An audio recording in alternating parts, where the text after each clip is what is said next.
Reka nsubire ndabaramutse mwe banywanyi mukurikira imboneshakure yacu ari no yanyu Shiramatsiko TV. Imboneshakure imwe rudende dushikiriza inkuru n'ibiganiro utaronka ahandi. Uyu ni umwanya w'amakuru agezweko ari kuvugwa ngaha mu gihugu cy'u Burundi, aho ino mboneshakure yacu ari no yanyu Shiramatsiko TV bategurira amakuru ahambaye cyane abari kuvugwa mu bisata bitandukanye, aho twibanda cyane ku makuru abari kuvugwa ku gateka kazina muntu, abari kuvugwa mu butungane, abari kuvugwa mu cibano, abari kuvugwa ku mbuga ngurukana bumenyi ndetse n'andi yose mutamenye mwarananyegejwe turatohoza amaze tukabashikiriza ido nido. Twabateguriye amakuru ahambaye cyane ari kuvugwa ngaha mu gihugu cy'u Burundi, aho abantu 20 nibo baraye basize ubuzima mu gitero c'abantu bikwaje ibigwanisho mu Gatumba ibujumbura, aho nyine abantu bashika muri 20 bapfuye, hakaba ari n'abandi benshi bashobora kuba bishwe n'icyo gitero, aho byemezwa neza ko ari igitero cyakozwe na Reta kandi Reta ikaba ivuga ko igiye kubandanya gukora ibitero bikomeye cyane ngaha mu gihugu cy'u Burundi, ndetse ikavuga n'andi majambo ateye ubwoba. Turi buze kugaruka ko mu idonido ry'aya makuru, aho umuvugizi wa Reta yavuze amajambo ateye ubwoba kandi adahumuriza ku butegetsi bwa Perezida Evariste Ndayishimiye ndetse n'ingorane abarundi bose bagiye kugira muri no minsi, kuko Reta iravuga ko igiye gukoresha ingufu nyinshi kugira ngo ikoreho ubutegetsi bwa CNDD-FDD, kuko ari ubutegetsi biboneka neza ko bushaka gutura igihugu mu manga ikomeye cyane, kuko ubu ngubu igihugu caramaze kwinjira mu bihe bidasanzwe. Byose nyine turaza kubigaruka ko mu idonido ry'aya makuru. Turaza no kubabwira ibintu biriko birabera ngaha mu gihugu cy'u Burundi, aho igiciro cyo kwiyunguruza kw'ipikipiki kigwije inshuro 10 mu gihe mu miduga kigwije inshuro 3. Byose nyine bikaba biriko biraterwa n'ikena ry'igitoro ririko ribonekeza ngaha mu gihugu cy'u Burundi, aho abarundi bamaze kuruha kandi abarundi bakaba bavuga ko igihe cyari kigeze kugira ngo basezerere intwaro ya Perezida Evariste Ndayishimiye, kuko babona neza ko Perezida Evariste Ndayishimiye atatwararitse ibibazo abene gihugu bariko barahura nabyo. Ni byinshi tuza kubashikiriza birabana n'ibura ry'igitoro ndetse n'ingaruka zikomeye cyane abarundi bari kugira, ndetse n'ico bamwe n'abandi babivugaho, aho benshi bemeza ko nyine igihe cyari kigeze kugira ngo basezerere ubutegetsi bwa Perezida Evariste Ndayishimiye. Turaza no kubabwira kandi ko giharo umugabo yicishijwe amahiri n'imbonerakure, aho imbonerakure ziriko zirakora amabi akomeye cyane kandi atandukanye ku gataka k'u Burundi. Byose bikaboneka neza ko biba byagizwemo uruhara n'abategetsi bakomeye cyane bakomoka mu mugambi ku butegetsi, kuko aribo bashigikira mu imbonerakure muri ayo mabi nyine ziba ziri gukorera abarundi, cyane aho bibanda ku batavuga rumwe n'ubutegetsi, aho benshi bagira ingorane zikomeye cyane ari abakomoka mu mugambwe uzi imbere mu migambwe itavuga rumwe n'ubutegetsi, umugambwe seneri, ndetse n'abandi barundi bose bagaragaje ibyumviro bitandukanye na leta ya Gitega. Ni byinshi twabateguriye tugiye kubashikiriza mu idonido ry'aya makuru. Wifuza kuzajya ushikirwa n'amakuru n'ibiganiro bene nk'ibi, ico busabwa nta kindi no gupyonda kuri sabone, kugira ngo ko dushizeho amakuru n'ibiganiro ujye uwa mbere mu gushikirwa nabyo. Mbere yuko tubabwira abantu bahitamwe n'igitero Reta yakoze ndetse n'ico yashikirije giteye ubwoba, tubanze tubabwire ku makuru ariko aravugwa ngaha mu gihugu cy'u Burundi, kandi akaba ari ibintu bimaze igihe gitari gito bivugwa, aho ubuzima bwahagaze mu gihugu cyose kubera ikena ry'igitoro. Kayanza igiciro cyo kwiyunguruza mu modoka kigwije na 3, ku ipikipiki ho byigwije n'10. Abanyagihugu mu ntara ya Kayanza uburaruko bw'u Burundi barasemerera bakavuga ko ibintu bibandanije gutya abarundi bose bashobora guhura n'ibibazo bikomeye cyane nk'uko bimeze muri no minsi. Bavuga ko ibijanye no kwiyunguruza byanse kubera ibihe bigoye byatewe n'ubukene bw'igitoro, mu gihe Perezida Evariste Ndayishimiye yirirwaga avuga ko ikibazo cy'igitoro agiye kugifata mu minwe, kandi akavuga ko ibintu byose agiye kubishira ku murongo. Ariko kuva icyo gihe abivuze kugeza uyu munsi, abarundi barategereje barabura, bakaba bari mu ngorane zikomeye cyane z'ibura ry'ibitoro, aho abarundi ubuzima bwahagaze kubera ko atagitoro kiri ngaha mu gihugu cy'u Burundi. Itike yo kwiyunguruza yaradugijwe igiciro birenze urugero, rugeze aho usanga byiyongereye urugero rw'100%. Amakuru dukurayo avuga ko igiciro cyo kwiyunguruza mu modokari c'amafaranga kigwije na 3. Uronse imodoka ubona ko bisanzwe bigoye kuyironka. Uva mu Kayanza uja Ingozi intara bihana urubibi ni 120, ni 1012 mu Rantunge mu gihe byahora ari ibihumbi 4 bikavugwa n'abaduhaye amakuru bafise agashavu gakomeye cyane bakavuga ko igihe cyari kigeze kugira ngo basezerere intwaro y'agahotoro ya CNDD FDD intwaro imaze imyaka myinshi ipfukamye mu nda abanyagihugu muri komine ya Muruta ibintu ni urudubi urugendo rwahora ku gihumbi ubu ni ibihumbi 10 ni irya mbere ibintu nk'ibyo bibaye niko abigisha bavuga bidoga kuko bariha ibihumbi 20 ku munsi ahantu bahora bariha ibihumbi 2 gusa bagiye ku mirimo akaba ari ibintu biriko birabatera agashavu gakomeye cyane bavuga ko badashobora kuriha amafaranga nk'ayo n'agashahara gato baronka gasanzwe ataco kamaze abashoferi n'abunguruza abantu ku mapikipiki bavuga ko ibyo bitumwa n'ibura ry'igitoro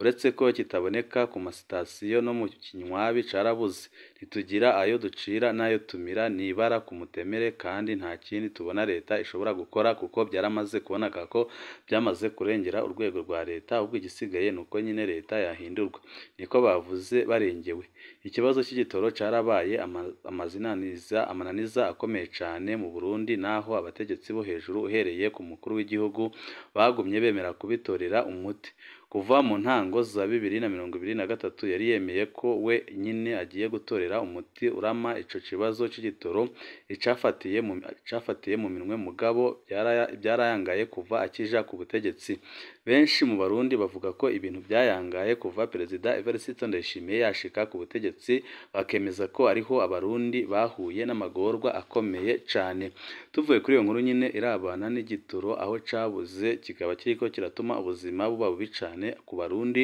amakuru yacu tabandanize ku makuru ababaje cyane aho Giharo umugabo yicishijwe amahiri n'imbonerakure urwaruka rw'umugambwe uri ku butegetsi rumaze imyaka myinshi rukora amabara ku butaka bw'u Burundi Joshua w'imyaka 22 yarakubiswe ku muhingamo kuri uyu wa gatatu n'imbonerakure abanywanyi b'umuhari w'urwaruka rw'umugambwe CNDD-FDD zirongowe na Bernard Nibizi bamusize ari ikiruruma hafi y'umuhana wiwe yahavuye anapfa umuryango w'uwo muhisi wahavuye usaba ko haba amatohoza imbere y'uko ahambwa uriko raterwa ubwoba n'intwaro n'indongozi z'umugambwe uri ku butegetsi CNDD-FDD byose byatanguye aho Joshua yasaba uwundi muyabaga kugura ipantaro agurisha ibihumbi 20 by'amarundi nyuma yo kuvugana no gusangira akarahuri kubwa babibonye iyo yabaga ibiri yaremeranije bafashe ingingo ko mwene gukura iyo pantaro aja kuyitora kwa Joshua ku mutumba Kabirengo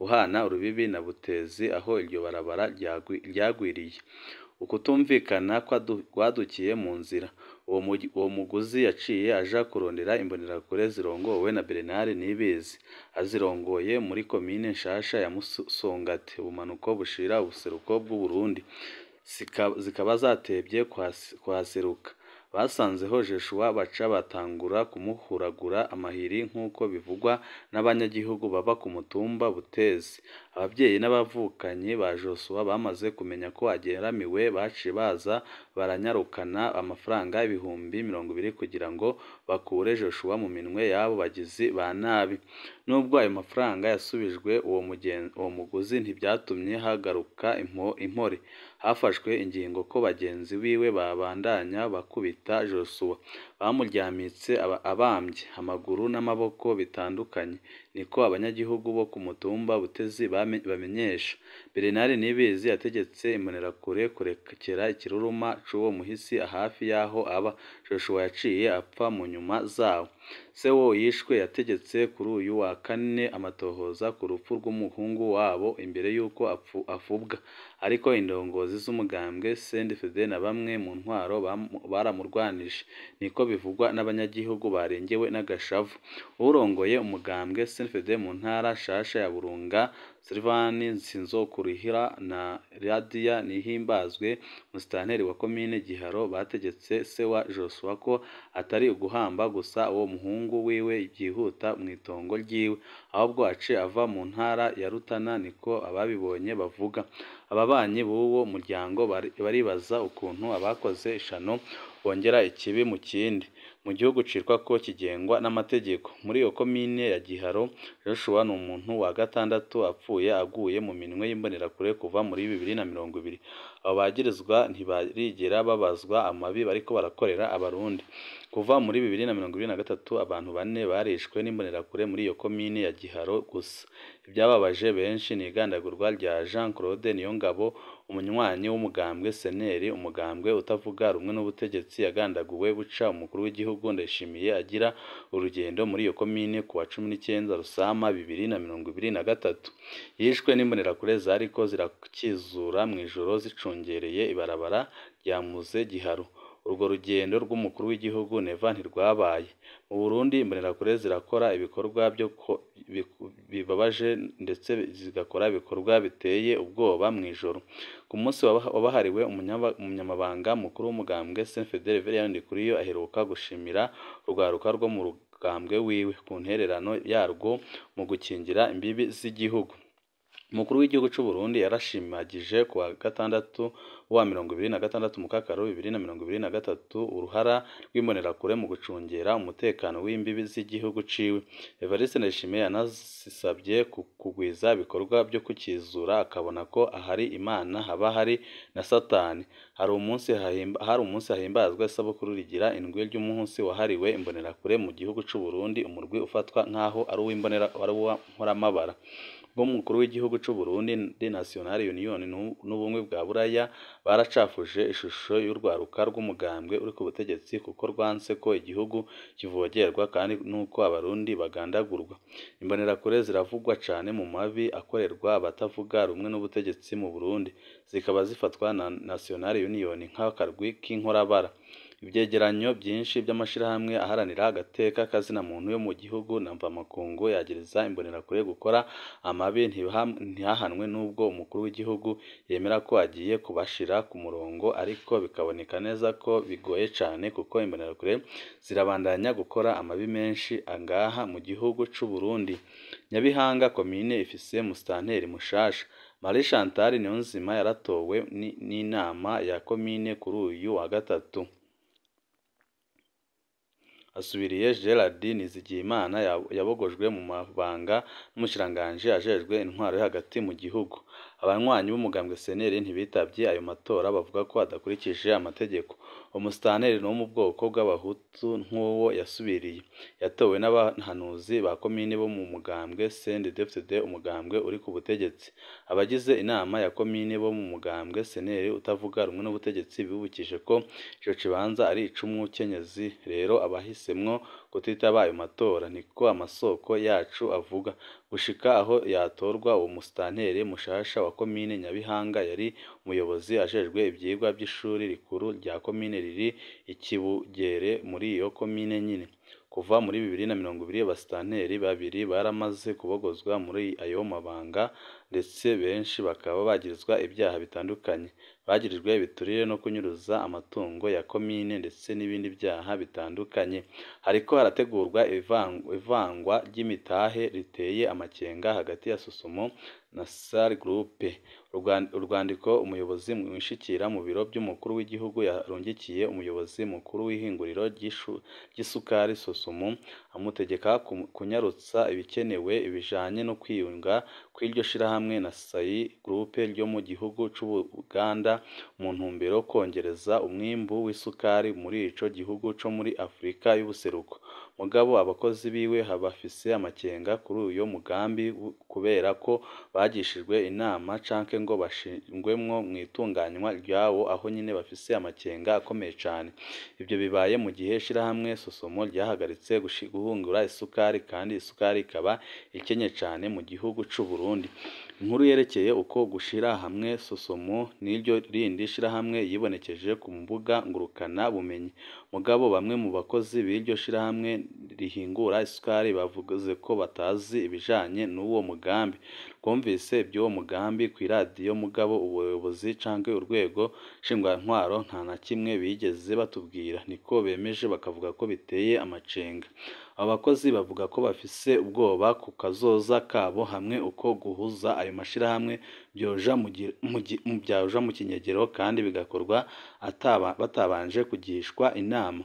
Mu rwandiko umuyobozi mwishikira mu biro by'umukuru w'igihugu aherutse kwandikira umuyobozi mukuru wa Sosomo yamusabye ko kwagura ishirahamwe no kurihiruza n'iryo rindi bitegerezwa gutangura muri nzero 2024.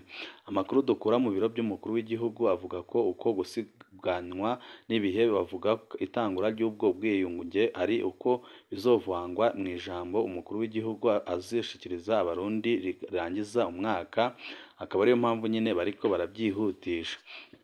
Generali Aloyizi Sindayihebura amenyesha ko leta y'u Burundi itegekanya kubaka irindi hinguriro ryunganira Sosomo kugira ngo umwimbo w'isukari wongerekane mu Burundi mu gihe n'irihari ryamaze kugara imiryango. Mugabo igihinguriro rizokwibukora ku bikaju bya Sosomo nk'uko yabimenyesheje. Ibikaju by'abanyagihugu bitegerezwa guharurwa neza bikagurwa kugira hongerekane umwimbu nyine wa Sosomo nk'uko urwo rwandiko rubivuga. Uko kwiyunga kwayo mashirahamwe kuramirizwa n'abarundi batari bake kandi ntago gushira imbere abari basanzwe bakora muri Sosomo.